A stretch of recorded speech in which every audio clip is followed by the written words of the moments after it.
Boa noite, irmãos. Boa noite. Saudamos cada um na paz do Senhor. Vamos abrir a palavra do nosso Deus no Evangelho segundo João, no Evangelho, quarto livro do Novo Testamento, capítulo 14, dos versículos 1 até o versículo 15.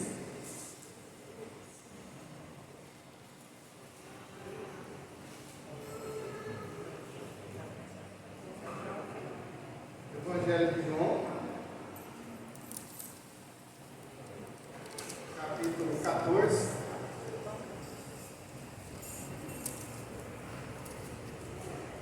do versículo 1 até o versículo 15.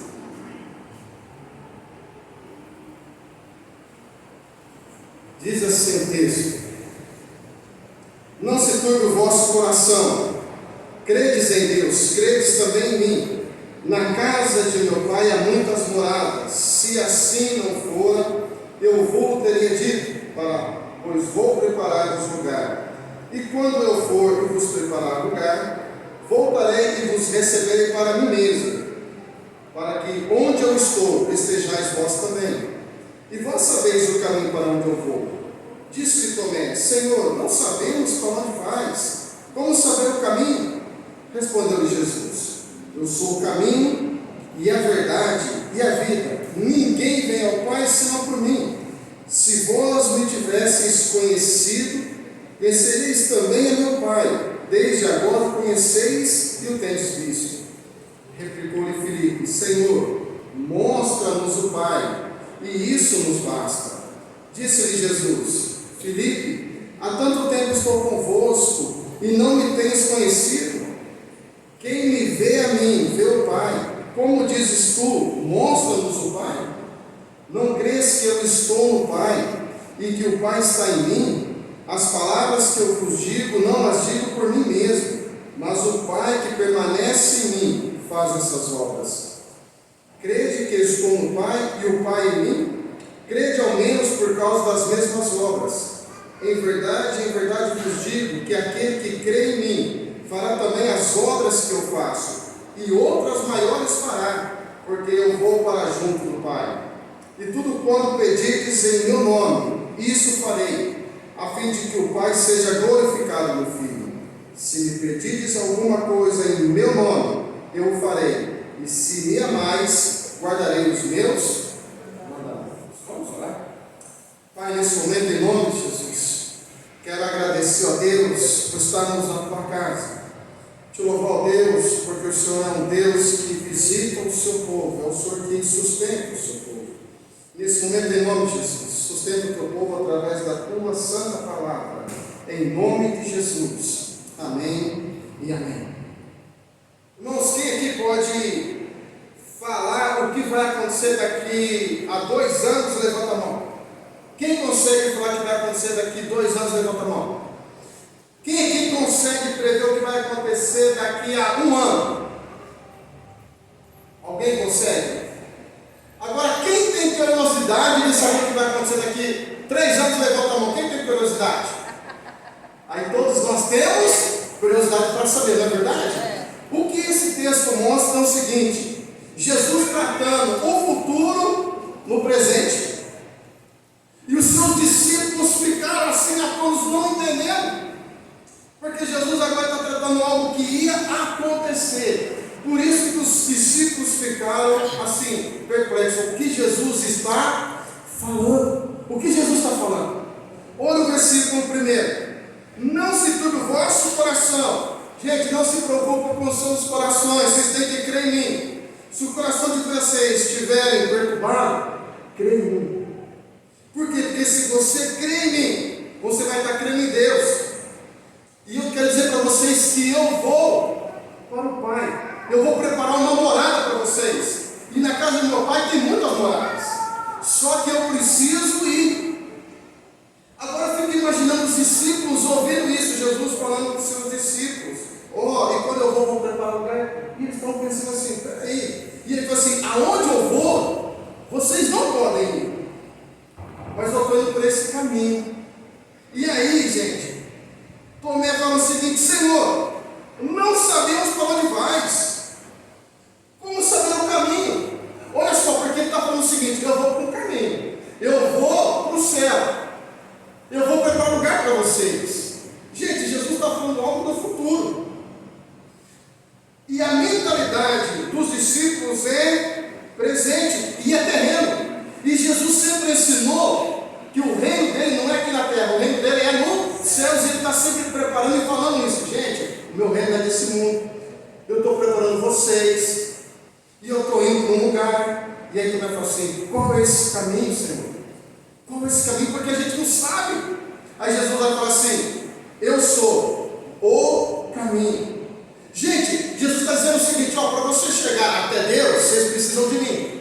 Para vocês chegar até o Pai, vocês precisam de mim. Entendam bem, para os judeus, Yahvé, não existe outro Deus igual a Yahvé.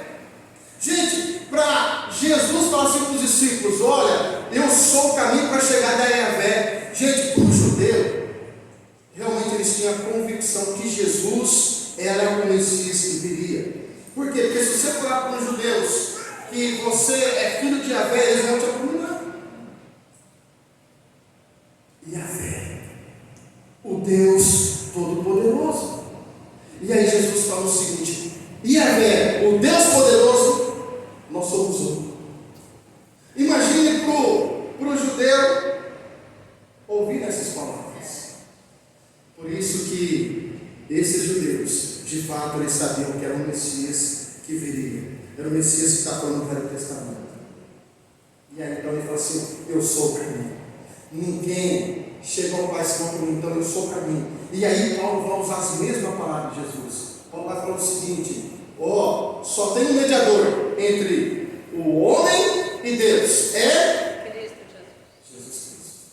Então vocês estão percebendo que Jesus fala assim: eu sou o único caminho. Ninguém chega ao Pai senão por mim. Não existe nenhum outro ser humano que vai tentar chegar a Deus por si mesmo. Não tem como. Por isso que Jesus é o caminho. E ele está ensinando para os seus discípulos: e eu sou a verdade.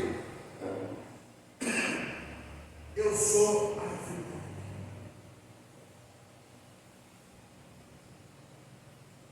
Nossa. Quando Jesus fala que ele é a verdade, ele está dizendo o seguinte: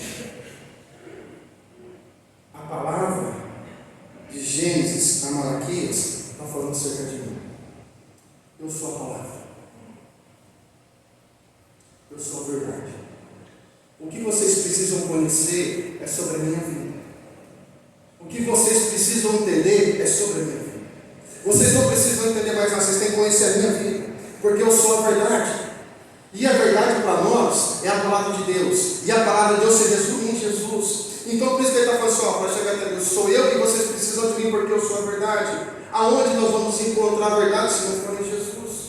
Aonde nós vamos compreender a verdade se não for nas Escrituras? E é por isso que Jesus está falando assim: eu sou a verdade e eu sou a vida. Gente, o que Jesus está dizendo é o seguinte: vocês têm vida. Agora o que ele está falando é muito algo especial, gente. Ele não está falando assim dessa vida terrena, essa vida que eu vejo vocês.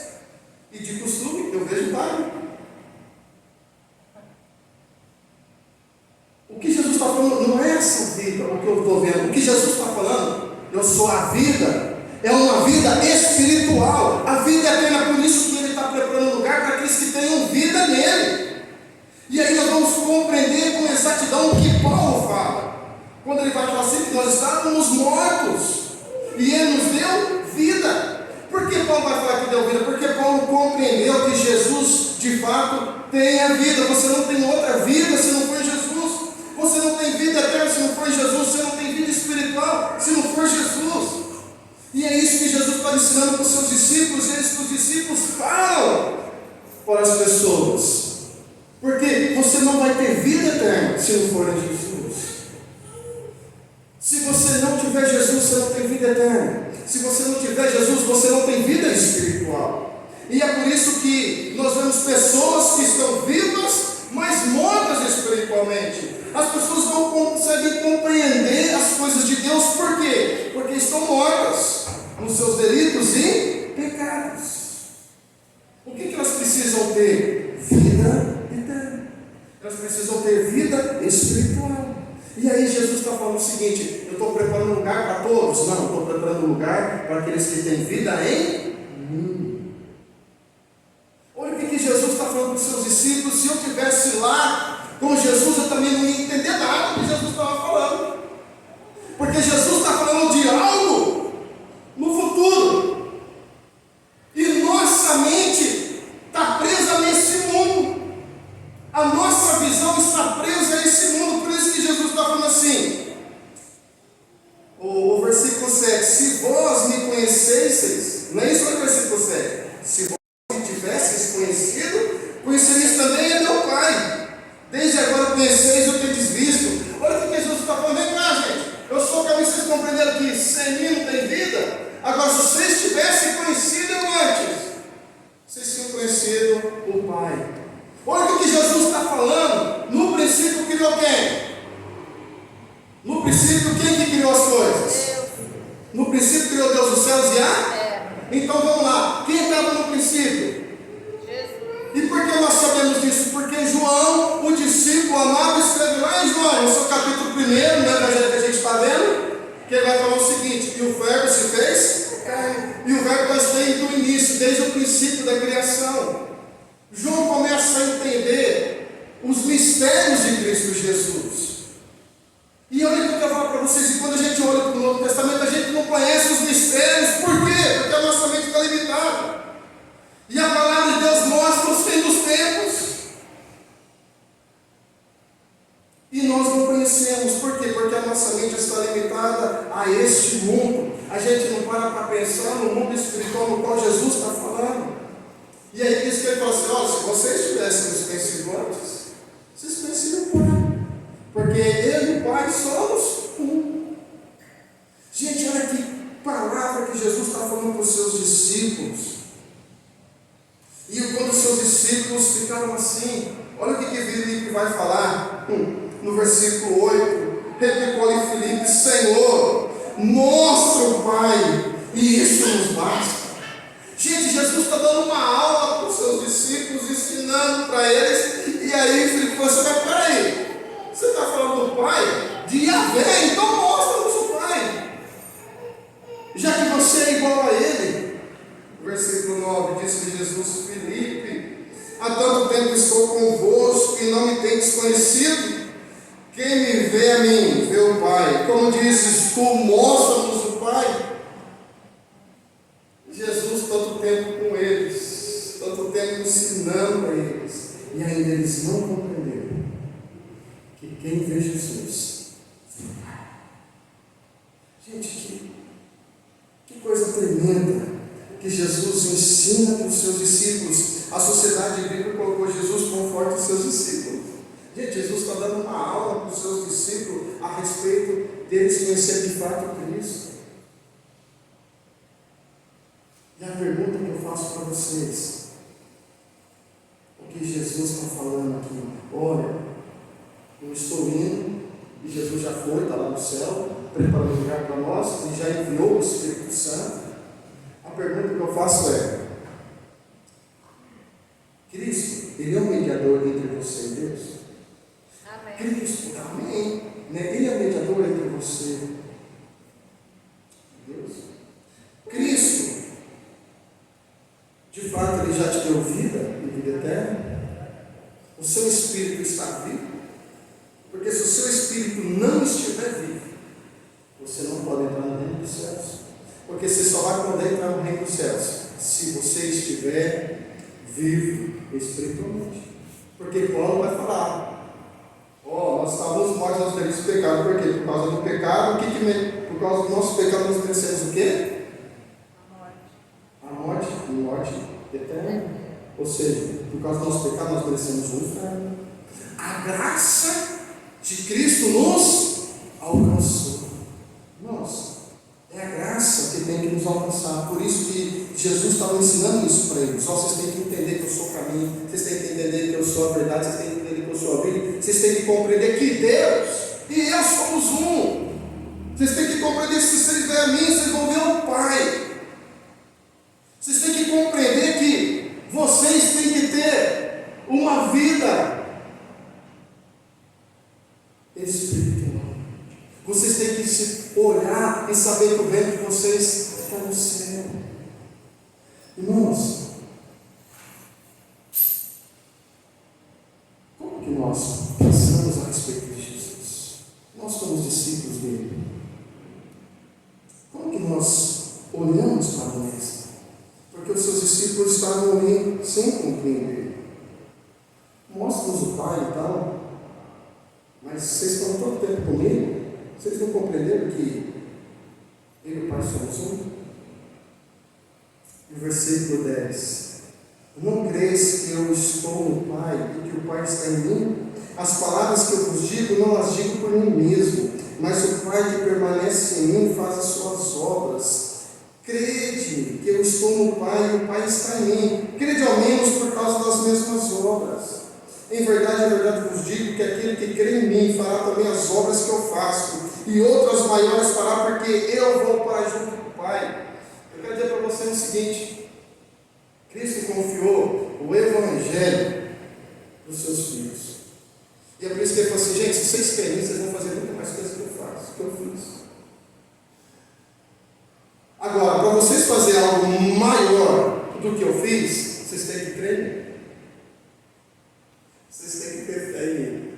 E aí Jesus está falando o seguinte: ô geração sem fé, se vocês tiverem fé tamanho de um grão de mostarda. E aí nós compreendemos o seguinte: qual o tamanho da nossa fé? Eu quero dizer para você o seguinte: que eu e você, nós conseguimos dar uma dimensão dos nossos problemas. Não é não? Se eu falar para vocês qual é o tamanho do seu problema, vocês vão falar assim: é gigante! E de fato eu creio que cada um tem um problema que é gigante para todo mundo. A pergunta é: você sabe o tamanho das suas aflições e dos seus problemas que são gigantes? Mas e o tamanho da sua fé? Que proporção está tendo? Qual é o tamanho da nossa fé? Porque Jesus falou assim: se vocês creem em mim, vocês vão fazer muito mais. Sabe por que eu faço essas coisas boas? Sabe por que eu faço essas obras? Porque é o Pai que faz essas coisas. Jesus, ele não traz o mérito para ele, mas para o Pai. O mérito é para a glória de Deus. A questão é: se Deus tivesse uma fé grande, seria para a sua glória ou para a glória de Deus? Porque quando nós olhamos para o ser humano, gente, o ser humano, eu já ouvi isso muitas vezes, dizendo o seguinte: se você quer conhecer o ser humano, dá poder para ele. Vocês já ouviram essa frase? Já? Quer conhecer o ser humano? O que você faz? Dá poder para ele. E aí você começa a descobrir quem é o ser humano. Dá poder para ele, você vai ver como que é o ser humano. Vocês concordam com essa frase?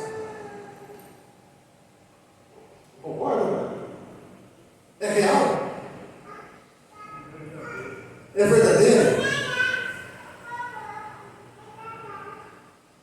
A questão também é: Senhor, o Senhor conhece o meu coração, o Senhor conhece o coração de cada um.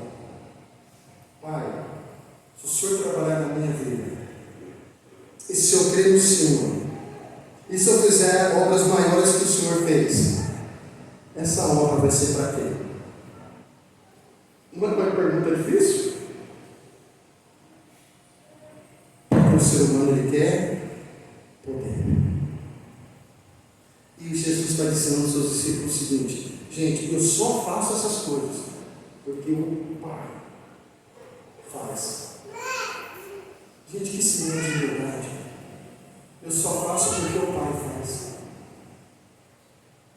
E o versículo 12: em verdade vos digo, aquele que crê em mim fará também as obras que eu faço, e outras maiores fará, porque eu vou para junto do Pai. E tudo quanto pedirdes em meu nome, isso farei, a fim de que o Pai seja glorificado no Filho. Aí eu vou dizer o seguinte: os tempos são hipócritas. Por quê? Eu vou falar. Vou falar assim, crente hipócrita, eu acho que não estou generalizando, tá? Nem todo crente. Mas quando nós vamos orar para o inferno, como a nossa fé que querendo fala: Senhor, seja feita a tua vontade. Está errado essa pessoa? Não, está certinho. Está certinho. Mas quando a gente vai orar para o inferno, você fala: Senhor, em nome de Jesus, quantos discípulos? Levanta-te, anda. Igual Jesus curou a sogra de Pedro porque estava com febre. Uma enfermidade, febre. Foi lá e curou. Dizem os estudiosos que, por isso que Pedro negou, né? Curou a sogra. E agora eu vou te negar porque você curou minha sogra, da febre. Olha só, febre. Ele foi lá e curou. Irmãos, nós temos uma fé que uma pessoa está com febre, você colocar a mão assim e falar: Senhor, cura essa pessoa em nome de Jesus, está curado. Mas como bom cristão, nós falamos assim: seja feita a tua vontade. Gente, não está errada essa expressão. Não está. Mas eu quero dizer o seguinte: quando nós trabalhamos a nossa fé, o Cristo não pode usar a sua vida para curar as pessoas. Pode ou não pode? A questão é o quanto eu estou comprometido com Cristo para eu ser um canal de bênção na vida das pessoas para elas serem curadas. Vocês estão percebendo que a responsabilidade é nossa? A responsabilidade é nossa. Olha, se você crê em mim, se você pedir em meu nome, vai acontecer, mas você tem que crer em mim.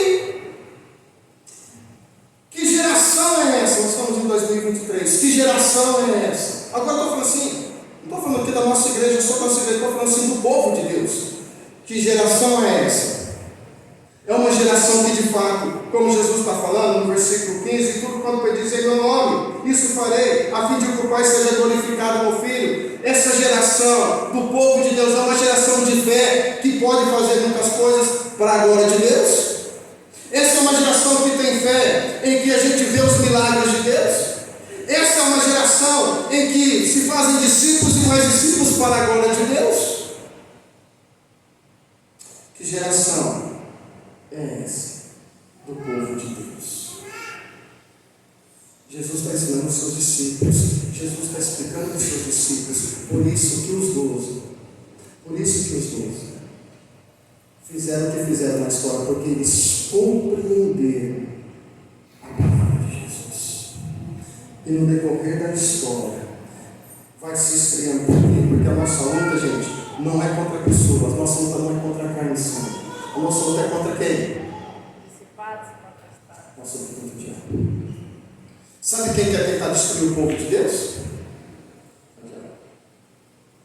É por isso que há uma guerra, há uma luta espiritual.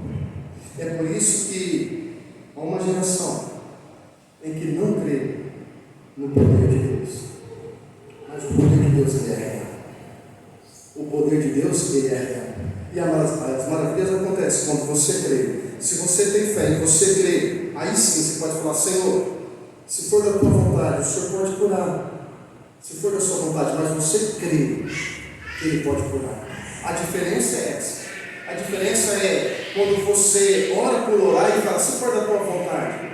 Mas até uma diferença muito grande. Quando você crê e você fala: Senhor, se for da sua vontade, o Senhor pode curar. A diferença. A diferença. E Jesus está dizendo o seguinte para os seus discípulos: creia. Em meu nome vocês vão fazer, mas vocês têm que crer. Em meu nome. Você não pode falar assim para a pessoa: está curado em meu nome. Não, você não cura ninguém, eu não curo ninguém. É Cristo. Aí, para finalizar o versículo 15. Olha o que ele está falando no versículo 15. Vamos ler todo mundo junto? O versículo 15 do capítulo 14. Vamos lá? Se me amais, guardareis os meus. Vamos ler mais uma vez. Se me amais, guardareis os meus mandamentos. Gente, o quanto você ama Jesus Cristo. você ama Jesus Cristo.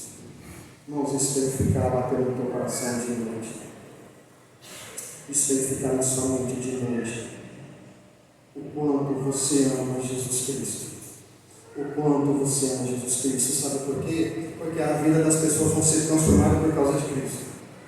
Irmãos, não adianta a gente vir aqui e falar, não. As pessoas são transformadas por causa de Cristo. As pessoas são transformadas por conta como elas começam a amar Cristo Jesus. As pessoas começam a mudar de vida quando de fato elas amam Jesus. Quando as pessoas são apaixonadas por Jesus, elas mudam de vida. Mas elas só vão mudar de vida quando elas amam de fato Jesus. Quem transforma a sua vida, quem transforma a minha vida, não é pastor, não é presbítero, não é diácono, não é líder de ministério, não é um membro. Quem muda a vida é Jesus Cristo. Quem transforma a vida é Jesus. Por isso que você precisa amar Jesus. Quando você ama Jesus, as coisas começam a mudar. As coisas começam a tomar direção. Sabe por quê? Como eu falei hoje na escola dominical, o mundo vos odeia. O mundo tem ódio de você. Sabe por que o mundo tem ódio de você? Porque você tem Cristo Jesus. E aí, Jesus falou o seguinte: se vocês me seguirem, eu quero dizer o seguinte, que eu não tenho aonde reclinar a cabeça. O mundo me odeia. Sabe o que vai transformar a sua vida? É Cristo. Sabe por quê? Porque se você tiver Cristo, as pessoas lá fora vão te odiar. E você vai ter inimigos. Você vai ter inimigos. E aí, se você quiser ser um crente fervoroso, os próprios terão falar assim: esse cara aí, esse cara quer ser crente mais que os outros. Já ouviram essa expressão? Porque o crente que não quer compromisso com Deus, ele vai criticar aqueles que querem ter compromisso com Cristo. Então você vai ter perseguição lá fora, porque o mundo vos odeia, e você vai ter perseguição dentro da igreja.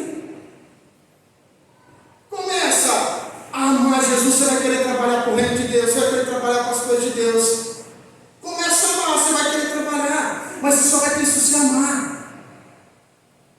Se eu falar assim, traga esse ano, Will, você tem que falar aqui, né? Na frente da igreja, você não vai ser louco falar que não ama. Você ama ou não ama? Você dá a sua vida por ela. Você dá a sua vida por ela. Amém? Eu não ouvi, mas amém. Eu digo, você ama isso? Eu não ouvi não, mas eu sei que você ama. Sim. Sabe por que eu estou falando isso, gente? Porque vocês sabem o amor de um homem e de uma mulher. Vocês não sabem?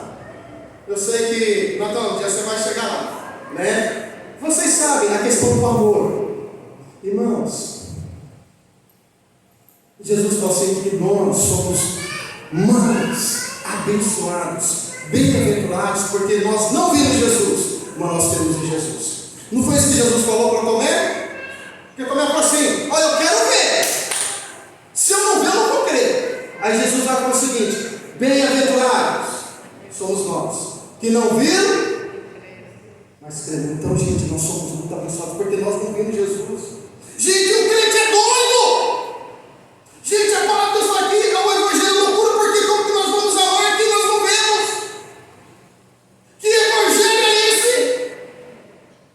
Que evangelho é esse que você ama sem ver? Irmãos, não é coisa de doido? Ou não é coisa de doido?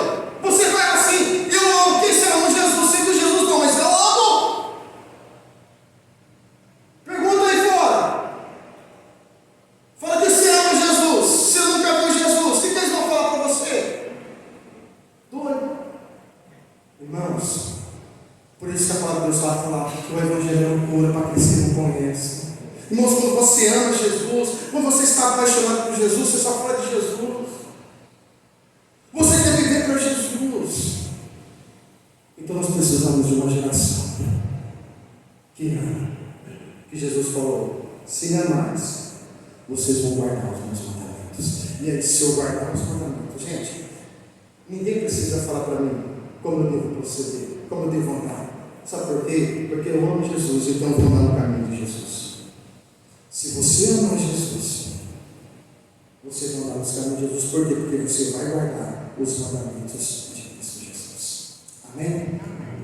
Que o Senhor esteja trabalhando nas nossas vidas e que Ele venha nos confortar diante das batalhas. Vamos tocar de pé?